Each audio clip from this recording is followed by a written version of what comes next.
আসসালামু আলাইকুম। আশা করি আপনারা সকলে ভালো আছেন। আলুর আপডেট বাজার তুলে ধরার জন্য নতুন একটা ভিডিওতে চলে আসলাম আপনাদের মাঝে। আলুর দাম কিন্তু এখন অনেকটাই কম, এটা হয়তো আপনারা সকলে অবগত আছেন। আজকে ১ আগস্ট ২০২৫ রোজ শুক্রবার জানিয়ে দেব আজকের আলুর আপডেট বাজার। বগুড়া, জয়পুরহাট এবং রাজশাহীর যে কোল্ড স্টোরেজগুলো থেকে বর্তমানে আলু বের হচ্ছে, তো সেখানকার বাজারে তুলে ধরা হবে, তাই অবশ্যই ভিডিওটি শেষ পর্যন্ত দেখবেন। ইউটিউব থেকে যারা ভিডিওটি দেখতেছেন অবশ্যই চ্যানেলটি সাবস্ক্রাইব করবেন। ফেসবুক পেজ থেকে যারা দেখতেছেন অবশ্যই পেজটি ফলো দিবেন এবং আমাদের সাথে থাকবেন। আজকে ১লা আগস্ট ২০২৫ রোজ শুক্রবার। আজকে রাজশাহী এবং এর আশেপাশের কোল্ড স্টোরেজগুলো থেকে বর্তমানে যে আলুগুলো বের হচ্ছে সেটার বাজার মূল্য হচ্ছে লাল স্টিক জাতের আলু ১২ টাকা থেকে ১২ টাকা ৫০ পয়সা সর্বোচ্চ প্রতি কেজি দরে বর্তমানে কিন্তু আলু বিক্রি চলতেছে কোল্ড স্টোরেজ থেকে।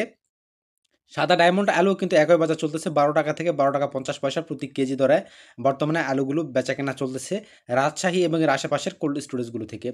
বগুড়া এবং এর আশেপাশে যে কোল্ড স্টোরেজগুলো থেকে আলু বের হচ্ছে সেখানে কিন্তু বস্তা হিসেবে আলু বেচাকেনা চলতেছে। প্রত্যেকটা বস্তার ওজন ৬০ থেকে ৬৫ কেজি। আর প্রতি বস্তা বেচাকেনা চলতেছে লাল স্টিক জাতের আলু ৬৫০ থেকে ৬৬০ টাকা প্রতি বস্তা। এটা কিন্তু কোল্ড স্টোরেজ ভাড়া বাদে। কোল্ড স্টোরেজ ভাড়া দিলে কৃষকেরা পাবে ২৮০ থেকে ২৯০ টাকা প্রতি বস্তা। সাদা ডায়মন্ড আলুর বাজারও কিন্তু মোটামুটি একই বাজার চলতেছে ৬৬০ টাকা থেকে ৬৫০ টাকা থেকে ৬৬০ টাকা বস্তা, এবং কৃষকদের প্রাপ্তি হচ্ছে ২৮০ থেকে ২৯০ টাকা প্রতি বস্তা। আর জয়পুরহাট এবং এর আশেপাশে যে কোল্ড স্টোরেজগুলো থেকে আলু বের হচ্ছে সেখানে কিন্তু বর্তমান বাজার চলতেছে ৬৪০ থেকে ৬৫০ টাকা প্রতি বস্তা। কোল্ড স্টোরেজ ভাড়া বাদে কিন্তু ২৬০ টাকা থেকে ২৭০ টাকা কিন্তু বস্তা হিসেবে পাচ্ছে কৃষকেরা। তো লাল এবং সাদা দুটার বাজারে কিন্তু মোটামুটি একই বাজার চলতেছে। তো এই হচ্ছে বর্তমান আলুর অবস্থা এবং আলুর বাজার পরিস্থিতি। তো সরকারিভাবে কিন্তু অনেক পদক্ষেপ নেওয়ার কথা আমরা শুনতেছি, তবে বাস্তবে কিন্তু সেটা বাস্তবায়িত হচ্ছে না, আমরা দেখতে পাচ্ছি না সেটা। তো এটা কবে বাস্তবায়িত হবে, আদৌ হবে কি না এটা কিন্তু বলা যাচ্ছে না। কারণ যদি বাস্তবায়িত হতো অতি দ্রুত তাহলে কিন্তু কৃষকেরা বা যারা ব্যবসায়ী রয়েছে তারা কিন্তু অন্ততপক্ষে এতটা লোকসান তারা আর করতো না। লোকসান যদিও হতো তাহলে কিন্তু অল্প পরিমাণে লোকসান হতো। তো আমরা চাইবো যে এই বিষয়গুলো অতি দ্রুত সমাধান করা হোক এবং বিষয়গুলো অতি দ্রুত কার্যকর করা হোক।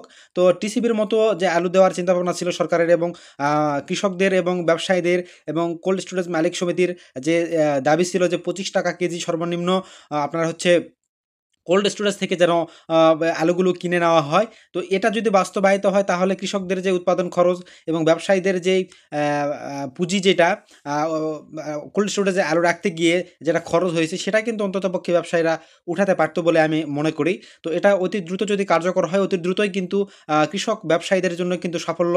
আর যদি এটা আ বাস্তবায়িত না হয় তাহলে কিন্তু এই বছর ২০২৫ সাল সেই শুরু থেকে এখন পর্যন্ত যে লোকসান সেটা কিন্তু দিনকে দিন বেড়েই যাবে। অর্থাৎ আলুর দাম কিন্তু দিনকে দিন কমতেছে এবং সেটা কিন্তু কমে যাবে। এটা কিন্তু বেশি হওয়ার সম্ভাবনা আর নেই। তো আমরা চাইবো অতি দ্রুত সরকারি পদক্ষেপগুলো গ্রহণ করা হোক এবং এই বিষয়গুলো নিয়ে সরকার তদারকি এবং পর্যালোচনা করুক। তাহলেই কিন্তু কৃষক বাঁচবে, দেশ বাঁচবে। তো ভিডিওটি ভালো লাগলে অবশ্যই শেয়ার করে দেবেন। ইউটিউব থেকে দেখে থাকলে অবশ্যই চ্যানেলটি সাবস্ক্রাইব করবেন। ফেসবুক পেজ থেকে দেখে থাকলে অবশ্যই পেজটি ফলো দিবেন। তো সকলকে ধন্যবাদ। আসসালামু আলাইকুম।